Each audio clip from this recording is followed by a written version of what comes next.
all of humanity flounders around in confusion, fear, stress, and disease.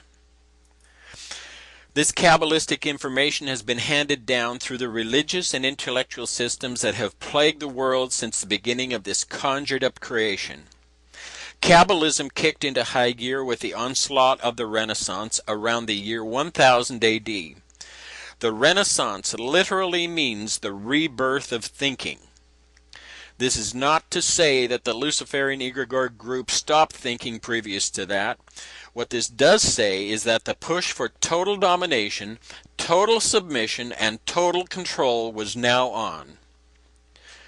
What we'll focus on next is how this conjuring up of light manipulates all of humanity, and how to reconnect to our awareness and wisdom and the eternal power that is rightfully ours.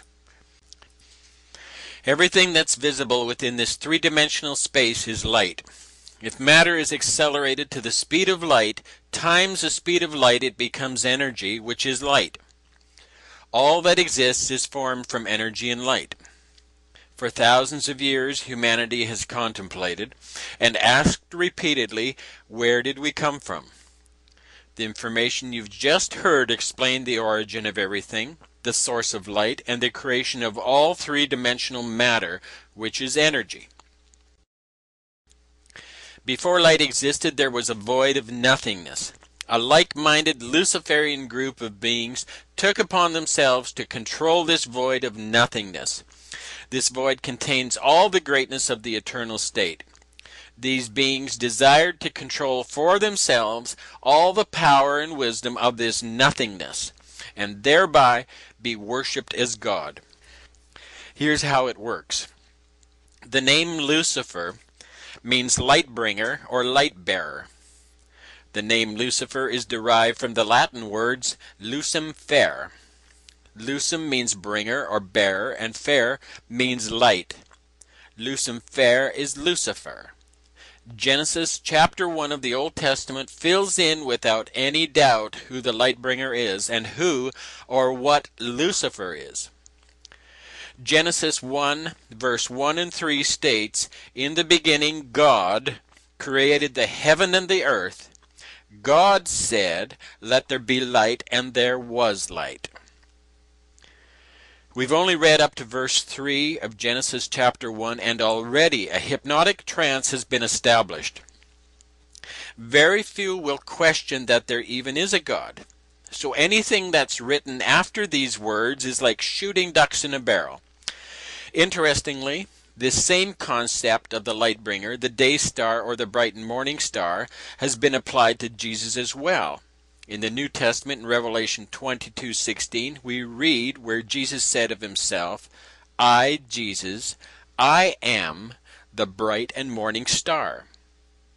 Here we see that God is Lucifer, the light bringer. However, God is not just one supreme being, but a group entity, an egregore group thought form, agreeing together to appear as God. They've created the world systems of duality, based on right and wrong, good and bad. They play the role of a good God and a bad devil. This Luciferian mindset shows itself in history as the mythical gods of old, each with a particular characteristic. These gods, when taken together, form the egregore group of thinking entities. God said, let there be light. God spoke. Speaking a word requires a thought. The word that this egregore God spoke was a thought. Every thought is a word.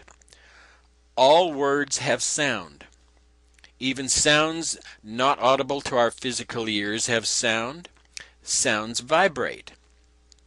Thoughts, which are words, which are sounds, vibrate. Vibration is energy. Energy has a strange characteristic in that it glows. Glowing is light. Therefore, thoughts are light. Everything you see is just a thought, conjured up by the Luciferian group of thinkers, and everything you see is formed by thought. Following this thought to word to sound trail ultimately leads to the creation of light.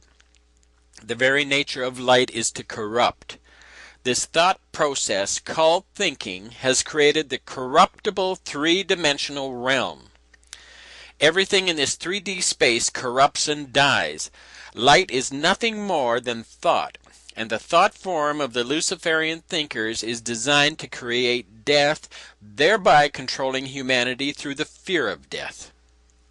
This God purposely and willfully created the concept known as death, and that's all death is, a concept. Death is an illusion, a manipulation of light through thought. Manipulating humanity with this illusion instills fear and desperation. Fear is the foundational characteristic that allows hypnotic, subliminal thought light patterns to be focused and injected into and forced to pass through our crystal brain. Our human three-dimensional brain has the same physical characteristics as that of a solid crystal or prism, except in liquid form. There's nothing godly, loving, or sweet about this group entity or its method of manipulation. For thousands of years, the use of fear and desperation has resulted in murders, wars, bloodletting, and endless disease.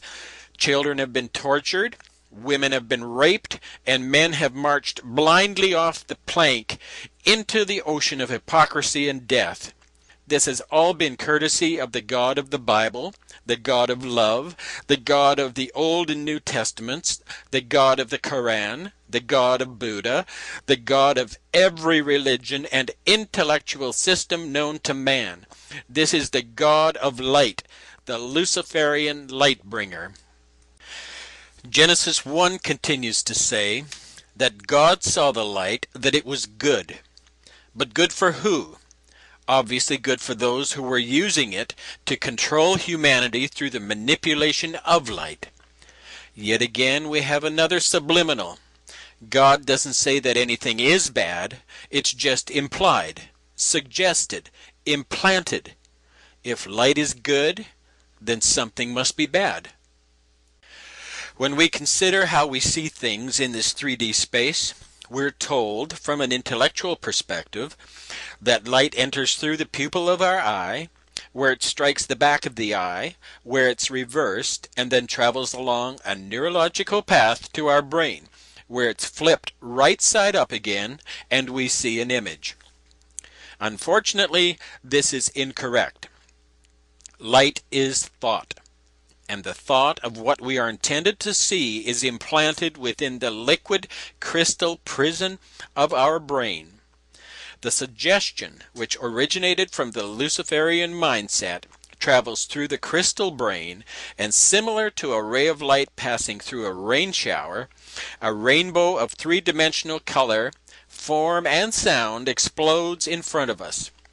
Whatever suggestion is attached to that explosion emanating from our crystal brain determines color, shape, depth, sound, and so on. The things we see, the sounds we hear, the smells we smell, all these details are within the thought, which is the word, the sound, the vibration, the energy, the glowing, and is the light. This has all been implanted in our brains as subliminal suggestion, and we believe it. Because we believe our senses and all the suggestion attached to them, it seems real. Even the sun, moon, and stars that reflect light to our eyes make up the hypnotic suggestion to convince us that what we see is real. It's only light. It's just a seductive, illusory, convincing thought form conjured up by the Luciferian group of thinkers. The simplest way to understand this is to imagine a stage hypnotist with his subject in a trance. The hypnotist suggests certain things, and the subject is only able to see and hear those things the hypnotist is suggesting. The subject can hear the voice of the hypnotist, and true to the suggestion, he can see a giraffe, or an elephant, or whatever is suggested. The hypnotized subject can't see the audience, can't hear them laughing. The subject can only recognize those things the hypnotist suggests. Why can't the hypnotized subject see the audience or anything other than what the hypnotist suggests?